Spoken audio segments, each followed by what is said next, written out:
نحمدہ و نصلی علی رسول الکریم اما بعد اعوذ باللہ من الشیطان الرجیم بسم اللہ الرحمن الرحیم وقال الذین کفروا لا تسمعوا لهذا القرآن والغوا فیہ لعلکم تغلبون فلنذیقن الذین کفروا عذابا شدیدا ولنجزینہم اسوأ الذی کانوا یعملون ذالک جزاء اعداء اللہ النار لہم فیہا دار الخلد جزاء بما کانوا بآیاتنا یجحدون وقال الذین کفروا ربنا ارنا الذین اضلانا من الجن والانس نجعلہما تحت اقدامنا لیکونا من الاسفلین ان الذين قالوا ربنا الله ثم استقاموا تتنزل عليهم الملائكة ألا تخافوا ولا تحزنوا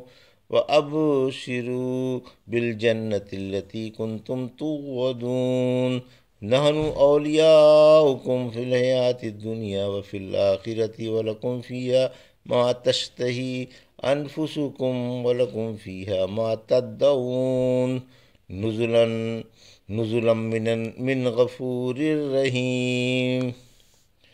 ابھی آپ نے سورہ فصلت کی آیت 26 سے 32 کی تلاوت سماعت فرمائی۔ ان آیتوں کا ترجمہ اور تفسیر اس طرح ہے۔ وقال الذین کفروا لا تسمعوا لهذا القرآن والغوا فیہ لعلکم تغلبون آیت 26۔ فلنذیقن الذین کفروا عذابا شدیدا ولنجزینہم اسوأ الذی کانوا یعملون آیت 27۔ ذالک جزاء اعداء اللہ النار لہم فیہا دار الخلد جزاء بما کانوا بآیاتنا یجحدون آیت 38۔ آیت 28۔ وقال الذین کفروا ربنا ارنا الذین اضلانا من الجن والانس نجعلہما تحت اقدامنا لیکون من الاسفلین آیت 29۔ ترجمہ: یہ کافر کہتے ہیں کہ تم اس قرآن کو سنو ہی مت اور اس کے درمیان شور مچا دیا کرو تاکہ تم ہی غالب رہو۔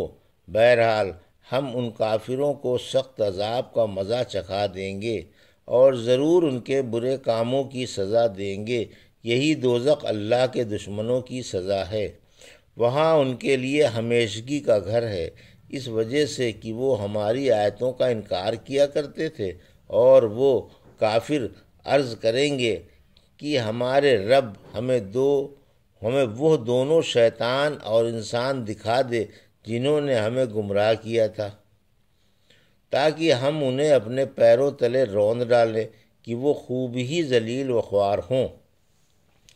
یہ تھا ترجمہ سورہ فصلت کی آیت 26 سے 29 کا تفسیر۔ آیت 26۔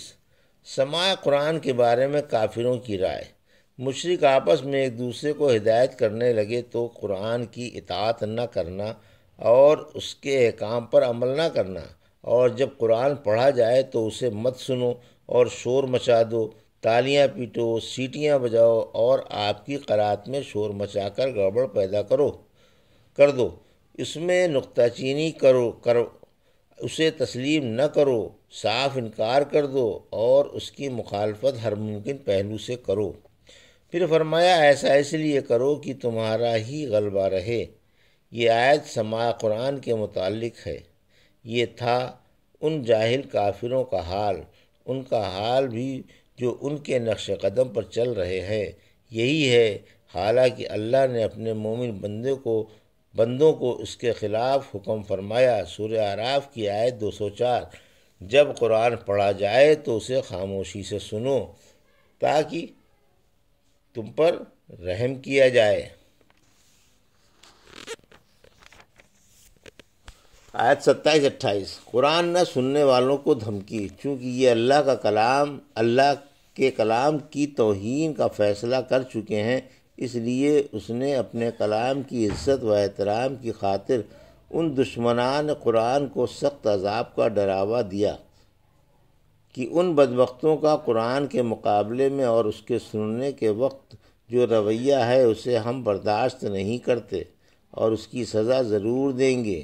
یہ آگ دشمنان حق کا بدلہ ہے جو ابدالآباد کے لیے ان کا ٹھکانہ ہے، اور ہمیشہ ہمیش اسی میں جلتے بنتے رہیں گے، اور یہی ہماری آیتوں کے انکار کی سزا ہے۔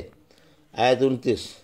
علی رضی اللہ تعالیٰ عنہ کہتے ہیں کہ جن دو شخصوں نے انسان کو دنیا میں گمراہ کیا، ایک شیطان ہے اور ایک اس کا رفیق انسان ہے جس نے اپنے بھائی کو قتل کر ڈالا تھا، لہذا ابلیس ہر مشرک کو شرک کی دعوت دیتا ہے، اور انسان بڑے بڑے گناہوں کی اس بنا پر ابلیس اور وہ پہلا انسان جس نے کوئی بڑا گناہ ایجاد کیا، دونوں انسان کو گمراہ کرنے میں حصے دار ہیں۔ حدیث میں ہے جو شخص مظلوم قتل کیا جائے گا اس کا گناہ آدم علیہ السلام کے بیٹے قابیل پر بھی ضرور ہوگا۔ یہ جو فرمایا کہ ہم انہیں اپنے پیروں تلے رون ڈالیں، اس کا مطلب یہ ہے کہ یہ دونوں گمراہ کرنے والے عذاب میں ہم سے نیچے رہیں تاکہ ہمارے قلب کو بھی ایک گو نہ تسکین حاصل ہو۔ کم وقت خود تو ڈوبے ہی تھے، ہمیں بھی اپنے ساتھ لے ڈوبے۔ اسی وجہ سے انہوں نے کہا کہ اللہ کرے یہ دونوں موذی آگ کے سب سے نیچے والے طبقے میں جلیں بنیں۔ سورہ اعراف میں گزر چکا ہے کہ عوام اللہ سے دعا کریں گے کہ ان کے رہنماؤں پر ہم سے دگنا عذاب فرما۔ اللہ نے یہ جواب دیا کہ ہر ایک پر اس کے استحقاق کے مناسب عذاب ہے، اس لیے ہر ایک پر اس کے عملوں کے مطابق عذاب ہے۔ سورہ نحل کی آیت 88 میں فرمایا جو کافر تھے اور لوگوں کو اللہ کی راہ سے روکتے تھے، ہم نے ان کے فساد مچانے کی وجہ سے ان پر عذاب بڑھا دیا۔ ان الذین قالوا ربنا اللہ ثم استقاموا تتنزل علیہم الملائکۃ الا تخافوا ولا تحزنوا وابشروا بالجنۃ التی کنتم توعدون۔ آیت 30۔ نحن اولیاؤکم فی الحیاۃ الدنیا وفی الآخرۃ ولکم فیہا ما تشتہی انفسکم ولکم فیہا ما تدعون۔ آیت 31۔ نزلا من غفور الرحیم۔ آیت 32۔ ترجمہ: جن لوگوں نے کہا ہمارا پروردگار اللہ ہے پھر اس پر جمے بھی رہے، ان کے پاس فرشتے آ کر کہیں گے کہ نہ تو تم اندیشہ کرو اور نہ رنج کرو، اور تم اس جنت سے خوش ہو جاؤ جس کا تم سے وعدہ کیا جاتا تھا۔ ہم دنیاوی زندگی میں بھی تمہارے ساتھی تھے اور آخرت میں بھی رہیں گے، اور تمہارے لیے جنت میں جس چیز کو تمہارا دل چاہے گا موجود ہے، اور اس میں تمہارے لیے جو مانگو گے حاضر ہے۔ یہ خاطر مہمان اور بخشش والے اللہ کی طرف سے بطور مہمانی کے ہوگی۔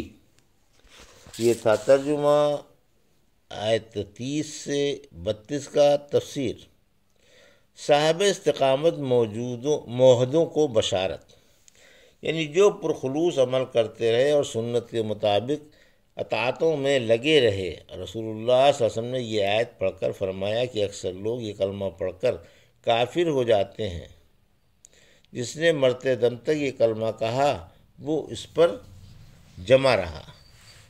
سعید بن عمر رضی اللہ تعالیٰ عنہ کہتے ہیں میں نے صدیق رضی اللہ عنہ کے سامنے یہ آیت پڑھی، فرمایا یہ وہ ہیں جنہوں نے اللہ کے ساتھ کسی چیز کو بھی شریک نہیں کیا۔ ایک روایت میں ہے کہ صدیق رضی اللہ عنہ نے پوچھا اس آیت کے بارے میں کیا کہتے ہو؟ لوگوں نے کہا جو یہ کہہ کر کہ ہمارا رب اللہ ہے گناہوں سے رک گئے۔ فرمایا ٹھیک ہے، استقامت کا مطلب یہ ہے کہ اللہ کے سوا کبھی کسی غیر کی عبادت نہیں کی۔ ابن عباس سے پوچھا گیا کہ قرآن میں کون سی آیت زیادہ رخصت والی ہے؟ فرمایا یہی آیت ہے جو توحید پر جم گیا اس کا بیڑا پار ہے۔ زہری رحمۃ اللہ علیہ کہتے ہیں عمر رضی اللہ عنہ نے اس آیت کو ممبر پر پڑھ کر فرمایا اللہ کی قسم جو خلوص سے اللہ کی اطاعت پر جم گیا اور لومڑیوں کی طرح ہیلے بہانے نہیں کیے۔ ابن عباس کہتے ہیں ادائے فرائض پر جم گئے۔ مرتے وقت مومنوں کو فرشتوں کی بشارت، پھر فرمایا ان پر فرشتے اترتے ہیں، یعنی مرتے دم ان کے پاس فرشتے آ کر کہتے ہیں کہ ڈرو مت، کیونکہ تمہاری آخرت خیر و برکت والی ہے، اور تم نے دنیا میں جو اہل و عیال، مال و منال یا لین دین چھوڑا ہے اس کا غم نہ کرو، اور جس جنت کا تم سے وعدہ کیا جاتا رہا آج تمہیں وہ جنت مبارک ہو، خوش ہو جاؤ کہ تم کو وہ جنت ملنے والی ہے، مبارک ہو، دکھ، درد اور تکلیف و غم کا کافور ہوا اور خیر و سعادتوں کا در کھل گیا۔ رسول اللہ صلی اللہ علیہ وسلم نے فرمایا، فرشتے مومن کی روح سے کہتے ہیں، اے پاکیزہ جسم کی پاکیزہ روح، جس سے جسم آباد تھا، رحمت و روزی کی طرف نکل کر آ، اور اس رب کی طرف بھی جو آج تجھ سے ناراض نہیں، یا قبروں سے اٹھتے وقت فرشتے یہ بشارتیں دیں گے۔ آیت 31۔ فرشتے مرتے دم مومنوں سے کہتے ہیں کہ ہم دنیاوی زندگی میں بھی تمہارے دوست رہے، اور اللہ کے حکم سے ہم تم کو ٹھیک راہ سمجھاتے رہے، تمہیں اچھے عملوں کا شوق دلاتے رہے، اور برائیوں سے حفاظت کرتے رہے، اس طرح ہم آخرت میں تمہارے مونس و غمگسار رہیں گے۔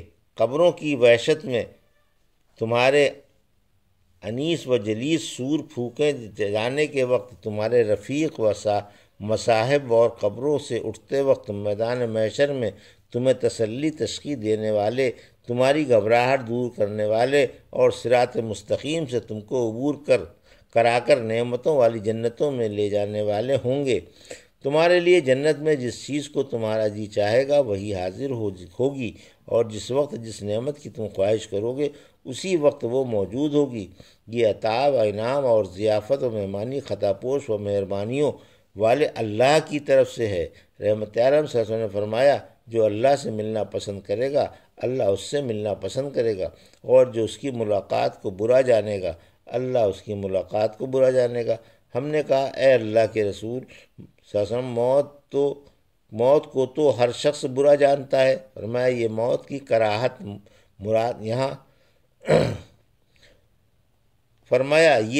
کراہت مراد نہیں ہے، بلکہ یہ مطلب ہے کہ جب مومن کا دم واپس ہوتا ہے تو اس کے پاس جنت کی خوشخبری آتی ہے، اس وقت اسے اللہ کی ملاقات ہر چیز سے زیادہ پیاری ہوتی ہے، اور اللہ بھی اس کی ملاقات کو چاہتا ہے، اور فاجر یا کافر کو مرتے وقت دوزخ دکھائی جاتی ہے تو وہ اللہ کی ملاقات کو اچھا نہیں سمجھتا، پھر اللہ بھی اس کی ملاقات کو اچھا نہیں سمجھتا۔